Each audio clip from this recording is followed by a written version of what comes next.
Leti Rocha, esta plática me parece bastante interesante porque realmente es el preámbulo para que podamos entender más adelante todo el avance de estos nuevos anticuerpos dirigidos en cáncer de pulmón y que han modificado radicalmente la sobrevida. Y justamente en la actualidad empieza a haber un cierto debate sobre el papel de los biomarcadores en cáncer de pulmón, si realmente el PDL1 es un factor que pueda predecir respuesta o no, y estamos acostumbrados también a conocer otros biomarcadores que nos permiten elegir terapias específicas para los pacientes con cáncer de pulmón. Y justamente para hablar de testeo molecular en cáncer de pulmón, nos acompaña el doctor Eliezer Conde Velázquez. Él es patólogo médico. Él trabaja en el Hospital Regional de Alta Especialidad Bicentenario de Independencia. Y bueno, Conde, bienvenido. Gracias, buenos días.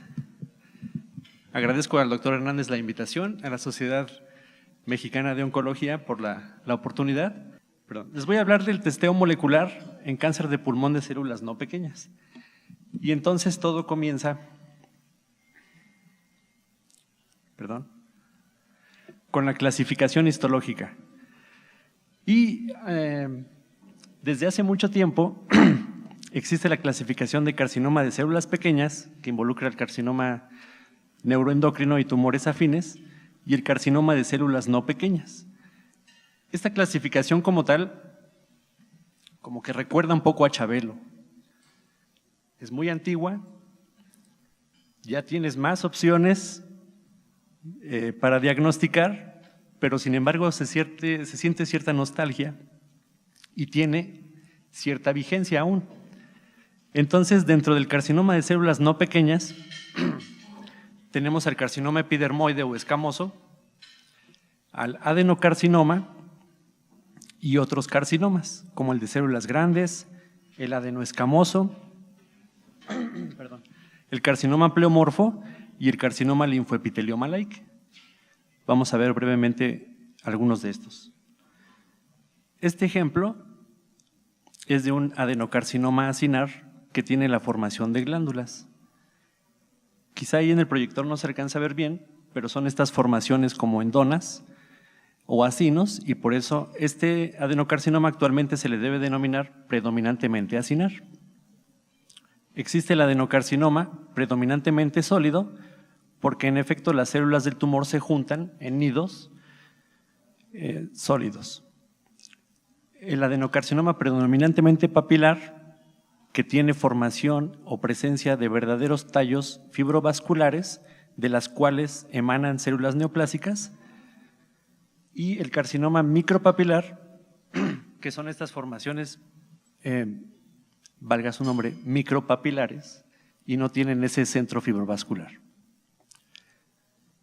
Estos 4 ejemplos de adenocarcinoma expresan marcadores de inmunohistoquímica como TTF1 y NAPSIN-A, que son diagnósticos para identificar su origen pulmonar. Y dentro de otros carcinomas tenemos al carcinoma de células grandes. Este es un reto diagnóstico porque pierde los marcadores de inmunohistoquímica para marcadores pulmonares. Tampoco expresa marcadores neuroendocrinos y tampoco expresa marcadores de epitelio escamoso. Entonces, este sin duda siempre debemos diagnosticarlo en conjunto con los oncólogos, trabajo en equipo. El carcinoma pleomorfo, lo cual se caracteriza por presentar estas células bizarras, la mitad de estos cánceres mantienen su expresión de TTF1 y NAPSIN-A, denotando su origen pulmonar. El carcinoma adenoescamoso no es más que la combinación o una porción de carcinoma escamoso y una combinación de adenocarcinoma, como cualquiera de los anteriores que les presenté. Y el carcinoma linfoepitelioma-like es un tumor que está infiltrado o inflamado, como nos comentó la doctora. Y este carcinoma, a pesar de que algunos mantienen su expresión para TTF1 y NAPSIN-A de origen pulmonar, pierden otros marcadores o no expresan marcadores escamosos, como en el caso de la orofaringe, que el carcinoma linfoepitelioma light se considera un epidermoide poco diferenciado, no así en pulmón. Y bueno, iniciando con la frase preanalítica, que es la obtención del tejido, o ya que se obtiene el tejido, ¿qué debemos de hacer? Fijarlo en formol amortiguado. El tiempo de fijación ideal es de 6 a 24 horas. En piezas grandes se puede extender hasta las 48. Obtener cortes en hematoxilina y eosina o HIE, las suficientes para dar un diagnóstico, y hacer un diagnóstico por inmunohistoquímica confirmatorio con TTF1 y Napsin-A, como les había comentado. Y antes de enviarlo a prueba molecular, es debatible si el estadio o la etapa en la que se encuentra el paciente es importante. La recomendación es que se hagan el testeo molecular a los estadios avanzados, pero la opinión de los expertos es que cada institución puede escoger libremente y hacerlo incluso en estadios tempranos, por si después se ofrece conocer esos resultados. Y como ven, en estos tiempos las biopsias son cada vez más pequeñas, son biopsias a veces transbronquiales, el material es muy pequeño y así como muchas otras cosas en la vida, en la oncología y en patología el tamaño sí importa. Les voy a explicar por qué. Este ejemplo es un lujo, ya no se ven casi este tipo de muestras, son biopsias muy pequeñitas.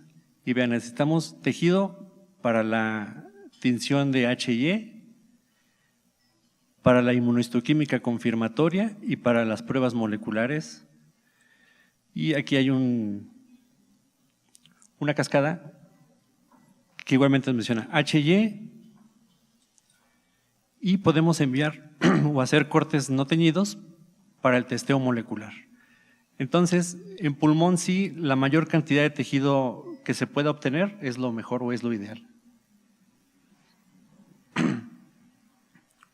Y actualmente la citología también es aceptado para hacer este tipo de pruebas.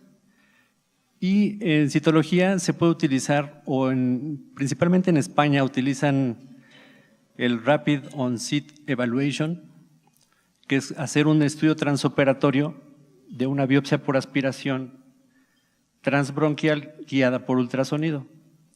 Y es ver cada aspiración al microscopio y decirle al médico que está tomando la biopsia si hay suficiente cantidad de células tumorales.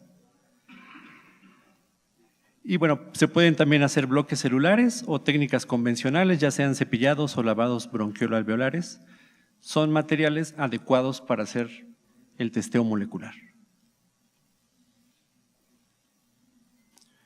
Y bueno, ahora en esta era de los fármacos o terapia blanco, el testeo molecular es de vital importancia. Ha mostrado resultados excelentes. Y en cáncer de pulmón de células no pequeñas, estos son los genes que intervienen en la tumorigénesis. En verde están los genes que son susceptibles de algún tratamiento farmacológico. Y el más común, EGFR, le sigue KRAS, y dentro de los que tienen implicación terapéutica, ALK y ROS1. La recomendación actual es que se debe hacer ya sí o sí estos tres marcadores: EGFR, ALK y ROS1. Vamos a ver un poquito más de ellos. El EGFR, el receptor de factor de crecimiento epidérmico, que es un receptor tirosincinasa, quiere decir que tiene una señalización intracelular para un fin que en este caso es la proliferación y la supervivencia. Eso lo hace normalmente. Y cuando ya no es útil, este receptor tiene la habilidad de prenderse o apagarse. Cuando un gen localizado en los exones del 18 al 21 que codifican las cinasas presentan mutaciones, entonces pueden desencadenar la activación de la señalización celular hacia la proliferación y el crecimiento, incluso sin ser estimulados por su ligando. Las más comunes son las de lesiones del exón 19 y las del exón 21, la L858R. Las que están por encima de los exones implican sensibilidad a los TKIs y la mutación T790M del exón 20 implica resistencia al tratamiento con TKIs. Algunas características clínicas: se da más en mujeres que hombres, adultos jóvenes, no fumadores y en histología de adenocarcinoma. Sin embargo, puede presentarse en cualquier paciente, incluso fumadores o de mayor edad. Entonces, la recomendación actual, al menos en el 2018, es que se debe realizar en todos los pacientes con carcinoma de células no pequeñas, no escamoso. El método para realizarlo debe ser basado en PCR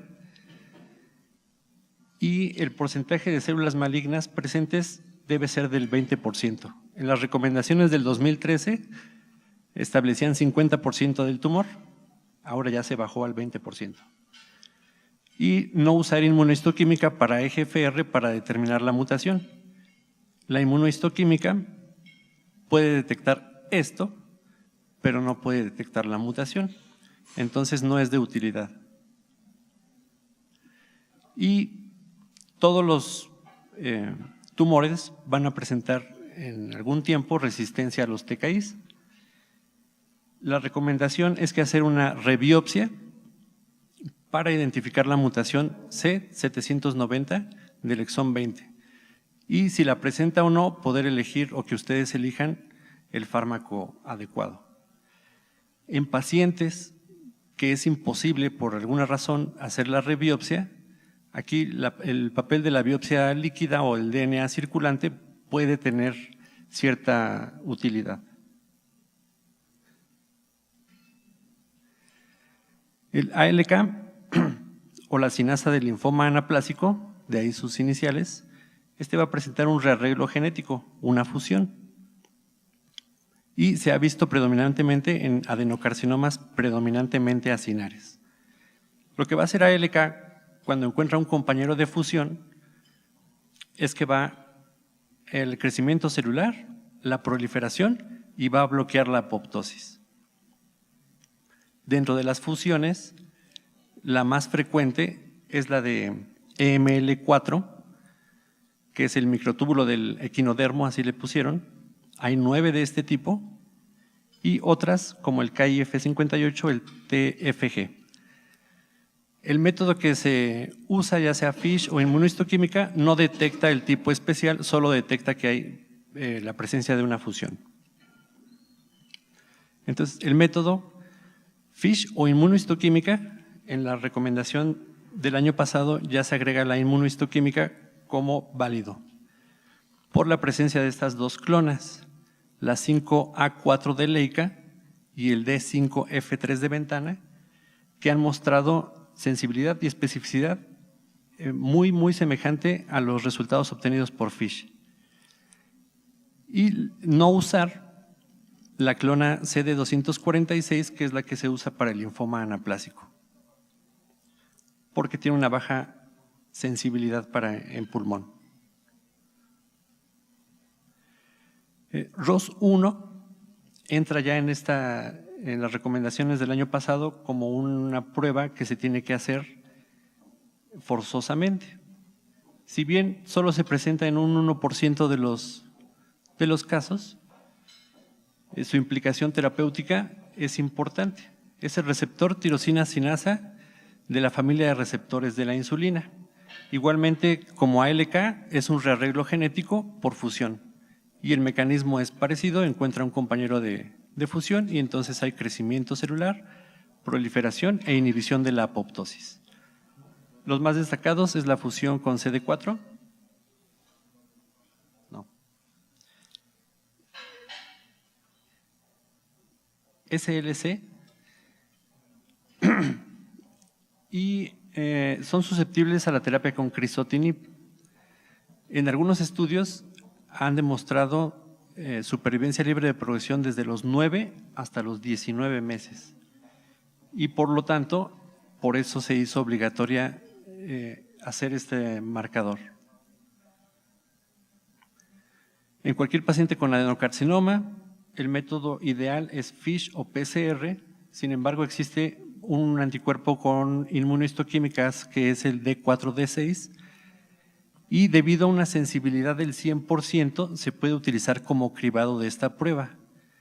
Quiere decir que un resultado de inmunohistoquímica negativo nos asegura que el FISH o el PCR serán negativos. Entonces puede utilizarse antes la inmunohistoquímica y ante un resultado dudoso o positivo necesitan la confirmación por alguno de estos dos métodos.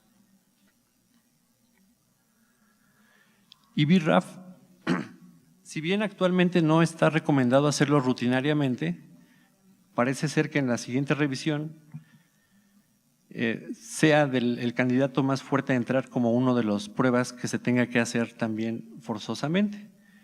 Es una proteína sinasa de la familia serina-treonina y presenta una mutación puntual, el 50% de los casos, una sustitución de la valina por un ácido glutámico en la posición 600. ¿Qué hace BRAF? Es un mediador central de la vía MET que estimula directamente a MEC y así crear proliferación. Y no importa que no sea estimulado por la vía predecesora a él. Si hay una mutación en BRAF, puede desencadenar la señalización. Y este estudio, que comparó un fármaco, se obtuvieron respuestas hasta en un 67% en la combinación y una supervivencia libre de progresión de 10 meses, lo cual es nada despreciable, me parece. Su método de detección es por PCR y aunque actualmente, les comento, no está recomendado, parece ser que es el siguiente a entrar dentro de los forzosos. Y vamos a hacer un espacio a PDL1, ya nos explicó la doctora brillantemente este mecanismo, CTLA4, es un regulador negativo de la respuesta inmune y PDL1 puede o hace que la célula tumoral sea reconocida como propia. Entonces, es como un disfraz, ¿no? También tengo parte de león, no me comas, y entonces logra la supervivencia. Y PDL1, que es el ligando de PD1, tiene o se detecta por inmunohistoquímica. El problema es que hay 5 clonas que fueron diseñadas cada una para un fármaco. Y cada una de estas clonas tiene su propio porcentaje de positividad, para considerarlo así, y su expresión también, si vemos que son en membrana, pero hay un citoplásmico que corresponde a la clona SP142. Nunca había pasado esto en la inmunohistoquímica, es la primera vez que sucede, y entonces la pregunta es ¿por qué? Y la respuesta parece bastante clara, son los aliens. Afortunadamente hay gente que no me creyó y nace el proyecto Blueprint, que intenta entre médicos y la industria hacer un estudio de intercambiabilidad de estas clonas. En su primera fase probó estas 4, las 2 de DACO, las 2 de ventana, y mostró que la SP142, que es esta curva, se quedó corta, a diferencia de estas 3 que muestran buena concordancia. Y Blueprint en fase 2, que agregó incluso la clona 7310, confirmó los datos que habían presentado en la primera etapa. Entonces, se sugiere que estos 3 o 4 clonas, incluyendo la 7310, pueden usarse intercambiablemente.